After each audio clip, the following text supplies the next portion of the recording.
Imagine a radiologist looking at your MRI, right? And they miss a tumor the size of a pinhead simply because they've been awake for 14 hours. Yeah, which is terrifying, but, a very real human limitation. Exactly. Now imagine an algorithm that has practically memorized 1 billion MRIs, just pointing out that exact microscopic anomaly in a fraction of a microsecond. It completely changes the game. It really does. Welcome to a brand new deep dive. Today, we are looking into an AI News Daily Digest from May 8, 2026. And we should clarify for you, the listener, we aren't just rattling off a list of software patches or tech updates today. No, definitely not. We have a specific mission here. We are tracing a massive underlying pattern from the text. Right. We are looking at the exact moment artificial intelligence officially crossed the invisible threshold, moving from a passive theoretical concept into an active, everyday collaborator in our lives. Because we really are looking at a fundamental shift in the entire architecture of how humans and machines interact. Yeah, how so? Well, for decades, the paradigm was simple, right? Computers were calculators. You input a command, the machine executes it. You use it like a highly complex hammer. Exactly, a passive tool. Yeah.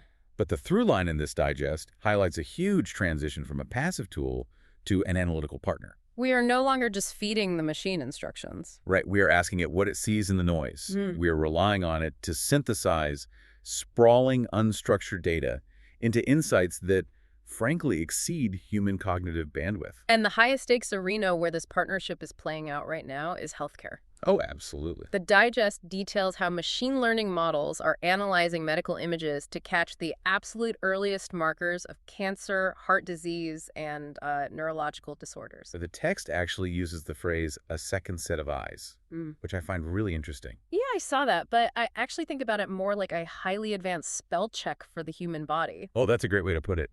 I mean, when you stare at a massive document you've written for 3 hours, you go completely blind to your own typos. Your brain just aggressively fills in what is supposed to be there. Which is a known cognitive vulnerability called expectation bias. Right. A radiologist is visually parsing a dense 3D volume of tissue. Right. But the AI isn't doing that. It isn't, looking at a picture. Yeah. It operates via contrastive learning. Contrastive learning. Yeah, so it was trained on millions of healthy scans and millions of pathological ones. So it calculates the pixel-by-pixel statistical deviation in a new scan. It is processing raw mathematical probability. So it basically instantly puts a squiggly red line under the physiological typos. Yes, exactly. It flags the mathematical deviation so the doctor can stop squinting at every single pixel and instead read the whole story of the patient. And that mechanism drastically reduces the friction of human error. I mean, when an algorithm flags a microscopic structural change in vascular tissue months before a human eye would spot the heart disease organically. The whole timeline shifts. Exactly. Intervention happens in the predictive phase rather than the reactive phase. Which brings up the next layer of this healthcare shift.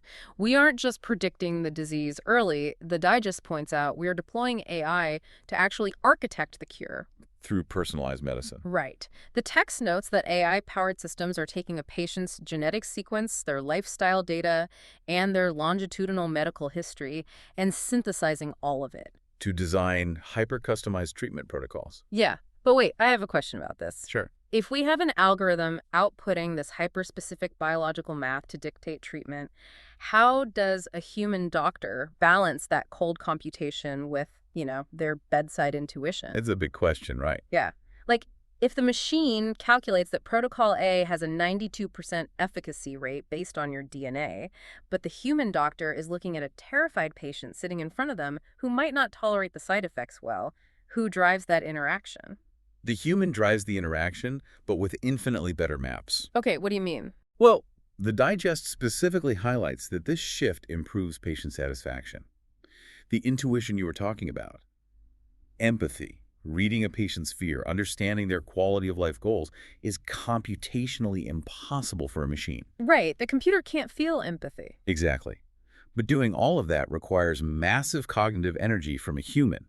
By offloading the brute force data crunching to the algorithm, The doctor isn't acting as a meat-based calculator anymore. Oh, wow. A meat-based calculator. Right. The AI hands them the optimized biochemical strategy, freeing up their mental bandwidth to focus entirely on the human nuance of care. I love that. Taking the cognitive load off a doctor isn't just a medical breakthrough, it's an efficiency breakthrough. Precisely. And if you take that exact same pattern matching architecture and drop it into a corporate logistics network, the results are identical. It's all connected. Yeah, the digest pivots from the clinic to the cubicle, detailing how companies are adopting AI analytics platforms to automate mundane tasks and drive precision decision-making. Because biological data, like a genomic sequence or a tissue scan, is ultimately just a complex pattern. Just data points. Right.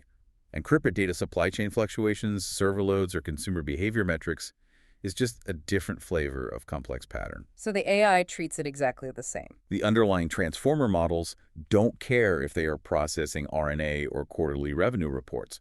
They optimize for efficiency by classifying intent and routing information instantly. Let's look at the customer service chatbot example from the text. The digest mentions these bots are handling frontline inquiries to free up human agents for complex issues. A very common application now. Right, and it functions exactly like an ultra-efficient bouncer at an exclusive club. I like that analogy. Yeah. The bouncer stands at the door and absorbs the massive initial wave of noise. It checks IDs, it answers the easy questions about cover charges and closing times. It filters out the chaos. Exactly, it filters out the chaos. Because the bouncer is managing the perimeter, the club manager inside doesn't waste time shouting over the music. They are free to handle the VIP disputes or de-escalate nuanced situations. And mechanistically, that bouncer is utilizing natural language processing at scale. It uses semantic routing. Semantic routing. Yeah, so when a customer sends a panic message, the AI measures the semantic distance between that query and a database of millions of resolved tickets. It instantly knows what they want. It instantly classifies the intent, resolves the 80% of issues that are purely procedural, and packages the remaining 20% with full context before handing them off. Elevating the human worker from a data entry clerk to a complex problem solver. Precisely. But hold on, if we are outsourcing these precise, data-driven decisions to an algorithm just to boost profit margins, don't we completely lobotomize a company's, well, gut instinct? What do you mean by that? Well, what happens to the entrepreneurial risk-taking that AI math would flag as a statistical anomaly or just a bad idea? If everyone follows the exact same algorithmically optimized path, nobody discovers the weird, disruptive thing. That's a fair concern. But what we call gut instinct is actually just subconscious human pattern recognition. Really? Yeah. It's an experienced executive sensing a market shift based on subtle heuristics before hard data actually proves it. The algorithm just has a vastly wider context window than the executive. It can see more at once. Right. It synthesizes global supply chain latency, real-time consumer sentiment, and historical market crashes simultaneously. So it's basically mapping the terrain. It provides the most accurate, high-fidelity topographical map of the business landscape ever created. But, and this is key, a map doesn't choose the destination. Ah, I see. The risk of losing that entrepreneurial spark only exists if leadership treats the AI's probabilistic output as an absolute mandate. Which they shouldn't. Right. The text explicitly frames the AI as an indispensable ally, not a CEO. The AI might point out that taking a certain creative risk has a 70% probability of financial loss based on historical data. But the human executive still has the agency to look at that data and decide, hey, the 30% chance of revolutionizing the industry is actually worth the gamble. Exactly. The gut instinct is still there. It just operates with perfect situational awareness now. That distinction between objective data processing and subjective human choice is honestly the perfect bridge into the final and, frankly, wildest section of today's digest. The creative arts. Yes. It makes logical sense that a machine can parse objective data. I mean, it can measure pixels on a lung scan, and it can measure profit margins on a spreadsheet. Right. But the source material shows AI stepping into the deeply subjective, profoundly human realm of entertainment and art. Which represents a massive paradigm shift in machine utility, moving from analyzing objective reality to generating subjective content. The digest notes that AI is now actively transforming the creative process by generating scripts, visual art, and music. The text specifically mentions AI tools assisting writers, by suggesting plot twists or fleshing out character developments. Yeah, and when I picture this in practice, it's like having a brilliant, slightly chaotic brainstorming buddy in a writer's room. Chaotic is a good word for it. Right, the kind of guy who just paces the room throwing out wild ideas like, what if the protagonist is a ghost? What if the heist happens in reverse? And the AI does this by traversing what we call latent space. What's latent space? It means the AI has mapped millions of narrative tropes, character arcs, and structural beats into a multidimensional mathematical space. Okay, so it sees all the connections. Yes. So when a writer asks for a plot twist, the AI is mathematically interpolating between those known tropes to generate novel, statistically probable combinations. It throws out a dozen variations, some generic, some absurd, just to spark the human writer's imagination. Exactly. But the digest does highlight a massive tension here, specifically mentioning concerns about artistic authenticity. Right, because when an algorithm suggests that the mentor character should betray the hero in Act 3, is that genuine creativity? Or is the machine just predicting the next most engaging narrative beat based on the thousands of successful scripts it ingested during training? Well, from a technical standpoint, it is entirely predictive. And that distinction drives the fear among some creators that art will be reduced to a formulated mathematical product. Which is a valid fear. It is. But the digest also captures the counter perspective. Many creators view this as a collaborative tool that dramatically expands their parameters. How so? Think about the drafting process. If the AI can instantly generate 50 variations of a scene's dialogue, the human writer doesn't have to waste hours on the mechanical labor of drafting the baseline. Oh, I see. They act more as a curator. Right. Selecting the most resonant elements and refining them with actual lived experience. Let's push this into the deep end, though, because the digest brings up AI composers creating music to evoke specific emotions or complement particular scenes. Yes, the music generation is fascinating. But how can a machine evoke a specific human emotion in a scene if the machine doesn't actually feel anything? I mean, it has no concept of heartbreak or joy. It doesn't need to. Isn't it just mathematically mimicking what it knows makes us cry? It is mathematically mimicking, yes, but music itself is a mathematical construct. Oh, that's true. The AI is operating like a master chef who doesn't actually eat food, but intimately understands the chemical reactions of combining salt, fat, and acid. Wow, okay. The algorithm doesn't need to feel sorrow to understand the acoustic parameters of emotion.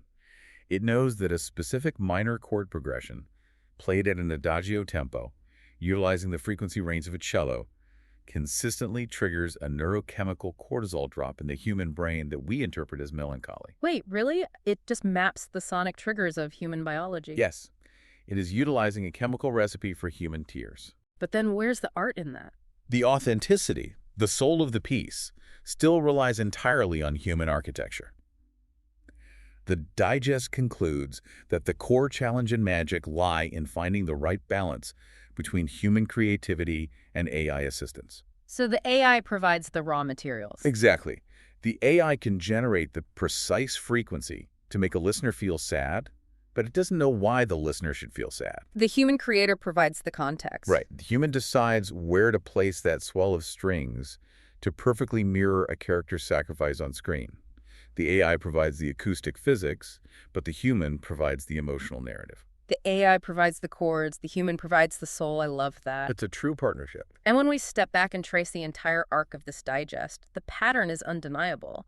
We are watching this technology fundamentally elevate our capabilities across every single domain. Really are. I mean, it revolutionizes our physical health by acting as a flawless diagnostic spell check and decoding our personal biology. It optimizes our practical lives by managing the logistical chaos of the workplace so we can focus on high-level problem solving. And it expands our abstract minds by traversing the latent space of art to give us brand new tools for creative expression. The core takeaway from this digest is that AI has permanently shed its status as a futuristic novelty. It's a foundational infrastructure layer for modern human operation. It's just reality now. Yeah. It is reshaping the physical, practical, and abstract facets of our reality, presenting a vast, untapped potential for human-machine collaboration. Building on all of these threads, I want to leave you, our listener, with a new provocative question to mull over. Let's hear it. Well, we've seen how AI is helping architect a world that is flawlessly personalized just for you. You have bespoke medical treatments synthesized for your exact genomic sequence. Right. You have workplace interfaces custom tailored to your semantic workflow. You even have entertainment and art generated to perfectly align with your specific acoustic and narrative tastes. Everything is custom built. Exactly. But if every single facet of our lives becomes perfectly tailored for the individual, what happens to our shared collective human experiences? Oh, wow. When the friction of a one-size-fits-all world is completely removed, do we lose the common ground, the universal struggles and collective triumphs that actually bring us together? That is definitely something to chew on. It really is. Thank you so much for joining us on this deep dive. Stay curious, keep exploring, and we will catch you next time.